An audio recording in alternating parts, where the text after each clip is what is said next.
பக்தியொலி நேயர்களுக்கு வணக்கம். இப்ப ரிஷப ராசியை பத்தி வண்ணங்களும் எண்ணங்களும் அப்படிங்கறத எடுக்கலாம்.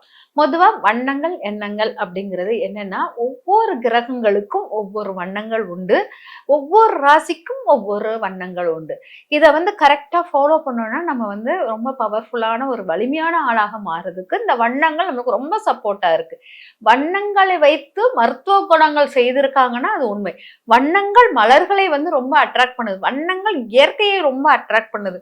அதனால வண்ணங்கள் நம்மளுடைய கண்ணை ரொம்ப அட்ராக்ட் பண்ணுது. பொதுவாக வண்ணங்களை யார் ரொம்ப ரசிக்கிறாங்களோ அவங்களுக்கு ஆசைகள் அதிகமாக இருக்கும். அதனால வண்ணங்களுடன் வாழ்வதில் மிக சிறப்பான இது மனிதர்களுக்கு உண்டு அப்படிங்கறத எடுத்துக்கலாம்.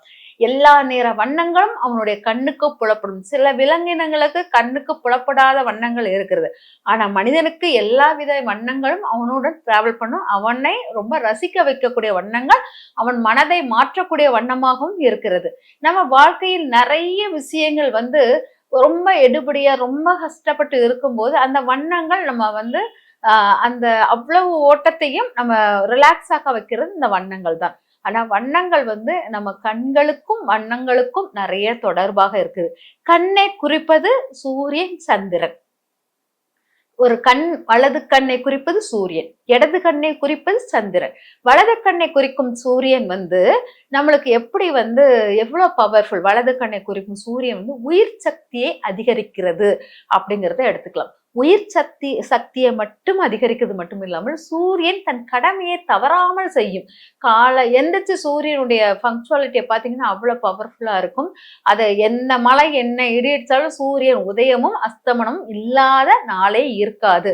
அது தன் கடமையை தவறாமல் செய்யக்கூடியது. அதனால சூரியன் ரொம்ப வலிமையானது.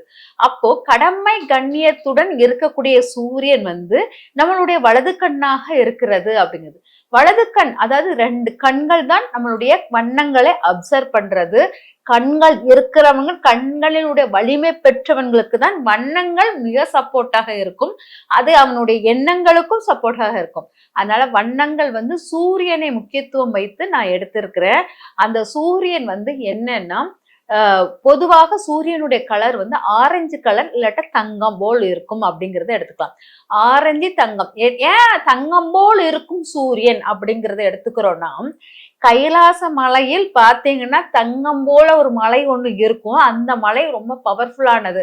அந்த மலைக்கு சிவாம்சத்துக்குரிய மலையாக நம்ம எடுத்திருக்கோம் கைலாசத்தில்.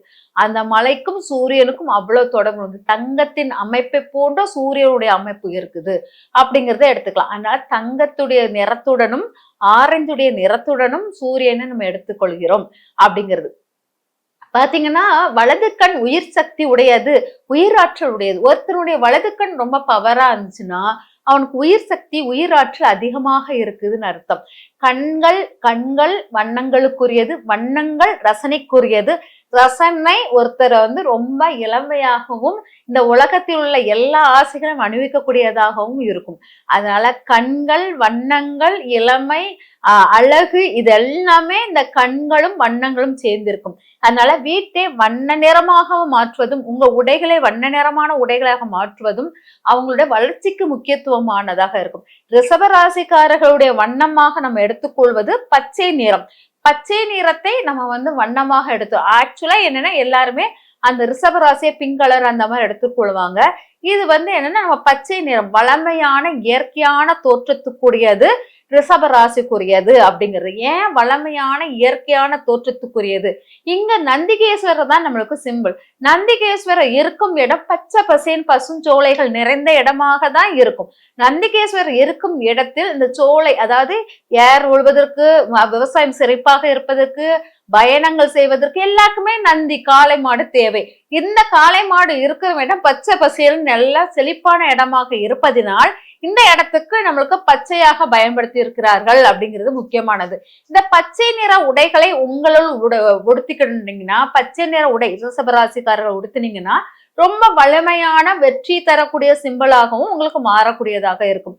அதனால உங்களுடைய காரிய வெற்றிக்கு, உங்க குடும்ப விஷயமான விஷயங்கள் ஏதாச்சும் பேசுவதற்கு, சுப நிகழ்ச்சிகளான விஷயங்களை பேசுவதற்கு பச்சை நிறம் உடைகளை உடுத்தும் போது உங்கள் வாக்கின் தன்மை அதிகரிக்கும் அப்படிங்கிறத எடுத்துக்கலாம். பச்சை நிறம் வெற்றியின் அடையாளமாக இருப்பதினால் அந்த பச்சை நிறத்தை உங்களுடைய மேனியில் ஒட்டிக்கொள்ளுங்க. சரி, உங்களுடைய பார்வைக்கு ஏற்ற உடை அப்படின்னு எடுத்துக்கிட்டீங்கன்னா, பார்வைக்கு ஏற்ற உடை அப்படிங்கிறது நம்ம வந்து மஞ்சள் நிறம் அப்படிங்கறத எடுத்துக்கலாம். மஞ்சள் நிறம் நம்மளுடைய பார்வைக்கு சிறந்த இடமாக இருக்கும். அதாவது நீங்க ரிஷபராசிக்காரர்கள் உடுத்தும் உடை வந்து பச்சையாகவும் உங்க கண்ணெதிரே தோன்றும் நிறம் மஞ்சளாகவும் இருப்பது மிக சிறப்பான வெற்றியை தரும். உங்களுடைய செல்வ நிலையை உயர்வதற்கு இந்த 2 காம்பினேஷனும் எடுக்கணும் அப்படிங்கறத எடுத்துக்கோங்க. அதுக்கப்புறம் பாத்தீங்கன்னா மஞ்சள் நிறம், நீங்க மகாலட்சுமி அம்சமாக அந்த பாதம் நம்மளை நகர்வு செய்கிறது இல்லையா, அந்த பாதத்தை தொடும் இடம் வந்து எந்த இடம் அப்படி என்ன கலர் அப்படிங்கிறது பாத்தீங்கன்னா அடர் சிவப்பு நிறத்தை நம்ம பயன்படுத்துறோம். அடர் சிவப்பு நிறம் நம்மளுடைய செவ்வாயுடைய காரகத்துவரையது. செவ்வாய்ங்கிறது நம்ம கால் பாதத்தை பற்றி கொள்வது. அந்த கால் பாதத்தில் லட்சுமி இருக்கிறாள். அந்த லட்சுமியை வந்து நம்ம கால் பாதத்தில் வைத்திருக்கோம். அந்த பாதம் எதை நோக்கி பயணிக்குதோ அது உங்க செல்வ வளத்தை கொடுக்கும். கால் பாதம் நம்மளுடன் தங்கி இருக்கும், நம்மளுடைய செல்வத்தின் அளவை சொல்வது கால் பாதம். இந்த பாதத்தை நம்ம பாதத்தில் பயன்படுத்தும் செருப்போ மிதியடி எல்லாம் சிவப்பு நிறம், அடர் சிவப்பு நிறம், ரெட் கலரை பயன்படுத்துவது சிறப்பாக இருக்கும் அப்படிங்கறத நம்ம எடுத்துக்கலாம். கால் பாதம் மட்டுமல்லாமல் கால் பாதத்தில் நீங்க ஆயில் பயன்படுத்தாமல் லோசன் மாதிரி பயன்படுத்தி அந்த செருப்புகளை பயன்படுத்தினீங்கன்னா உங்களுக்கு செல்வ நிலை அதிகமாக இருக்கும். சரி, செல்வ நிலை அதிகமாக இருக்கு. அதே சமயம் உங்களுடைய மகாலட்சுமி உங்களை விட்டு வெளியே போகக்கூடாது, உங்களுடன் தங்கி இருக்கணும்னா அந்த அடர் சிவப்பு நிற பொருட்களை யாருக்கும் தானமாக கொடுத்துறாதீங்க. ஏன்னா அது கால் பாதத்தில் தங்கி இருக்கும் மகாலட்சுமி அல்லவா. அந்த மகாலட்சுமி உங்களை விட்டு வெளியே போகக்கூடாதுன்னா அது உங்களோட தான் வச்சிருக்கணும் அஞ்சு. அதை யாருக்கும் அந்த நிற பொருட்களை யாருக்கும் தானம் கொடுக்க கூடாது. அப்போ உங்களுக்கு ரிஷபராசிக்காரர்கள் வாழ்க்கையில முன்னேற்றப்படுவதற்கு பச்சை நிற உடையும், பார்வையில் படுவதற்கு மஞ்சள் நிற உடையும், கால் பாதத்தில் படுவதற்கு சிவப்பு நிற உடையும், இந்த மாதிரி அடர் சிவப்பு நிற உடைகளையும் சிவப்பு நிற பாதகைகளை வாங்குவது சிறப்பாக இருக்கும். அதாவது செருப்பு போடுவது சிறப்பாக இருக்கும். இந்த இதுதான் உங்களுடைய வாழ்க்கையின் வளர்ச்சிக்கு வெற்றிக்கும் இந்த வண்ணங்கள் பயனுள்ளதாக இருக்கும்.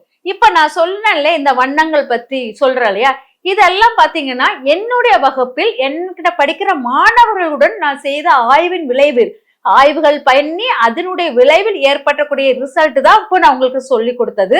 இது வந்து நிறைய மாற்றங்கள் கொடுக்கக்கூடியதாக இருக்கும். ஆராய்ச்சியின் வெற்றி பெற்ற பிறகுதான் இதை வந்து உங்களுக்கு சொல்றது. அதனால என் மாணவர்களிடம் கேட்டாலே உங்களுக்கு தெரியும் இந்த ஆராய்ச்சிகள் அவங்கள வச்சு நான் எப்படி பண்றேன்.